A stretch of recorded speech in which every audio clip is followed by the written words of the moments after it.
Anybody here from S, excuse me, anybody here from SRI? Again, Absolutely. So that you're aware, we have officially moved into our new offices at 249 Market Street, and we're getting settled in, and we will have an open house Tuesday, October 29th, from 4:30 to 7 with light refreshments. The Lake Augusta Wine and Beer Festival was a huge success. We were able to net $11,000 to further revitalization efforts. In addition, our Keystone Communities designation application has been submitted, and we're waiting to hear from DCED on that. The Spark Committee has, who had applied for money in regard to the Albright Church location under the NPP tax credit program, that is tentatively approved, but not under that program. They're asking us to resubmit another different program. We do the special program priorities, so we'll be doing that approximately by the end of the month, and know within the first 2 weeks of November whether that's been approved. The Spark is also laying the groundwork for Shikellamy Futures Foundation to help support education in the community. And the Hometown Veterans Banners, we will be holding a ceremony to return those banners the week of November 18th and accepting new applications in January. Business and Econ is presenting a proposal to the IDA for marketing our infrastructure, information technology within the city. And the UZ Committee is well on its way to preparations for our big event at the end of the year.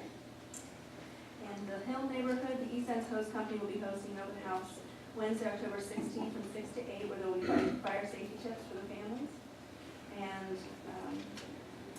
also a haunted house at the East End Host Company on Halloween 31st. And lastly, I also want to mention that Promotions is posting, is helping to promote a late night shoppers night the first Thursday of December. So I was wondering if that would be happening. They have some big plans for this year. Any questions? I went over a lot.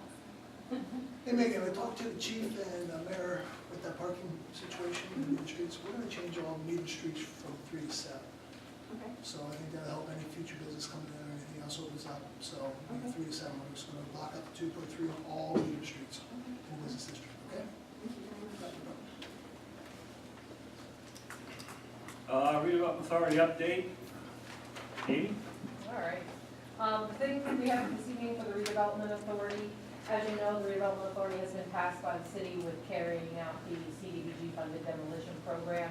That program is still owned by the city, meaning you guys, as the city, do acquire those properties. The redevelopment authority is just a conduit through which we carry all those things out. We had to do another request for proposals for legal services because we do them every 3 years and the 3-year time frame had run out.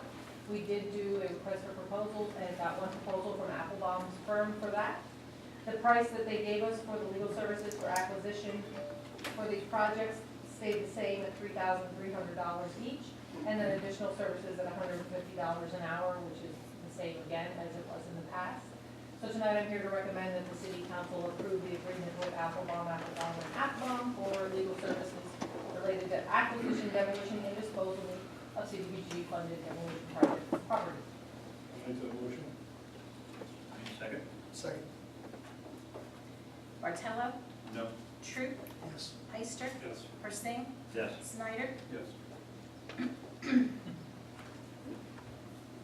to put you on hold for a minute. That's fine. All right. Mike, we got some redevelopment authority properties. I do. I have some jobs completed, and I need some resolutions considered by council. The first batch of resolutions is to put properties in the hopper, have with you working as the Board of Health. This is where the properties are in a blighted condition.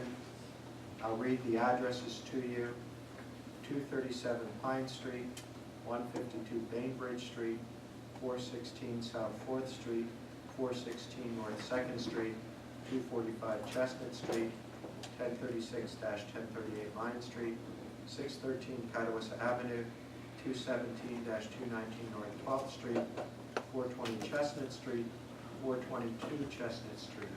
As a matter of procedure, so that you understand what happens this evening, if you pass a motion to have these properties declared a public nuisance, you would do it as the Board of Health.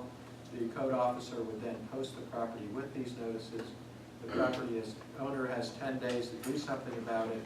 After the 10-day period of time goes by, then the redevelopment authority is tasked with having the properties going to the next step where the redevelopment authority takes ownership of the properties, and then a decision is made from a business perspective what to do with the properties. For example, sometimes they're sold at public auction, sometimes they're just torn down. So step number one in the process is to have these properties declared a public nuisance if that's what you wish to do. I have a question. How many properties do we currently have in process?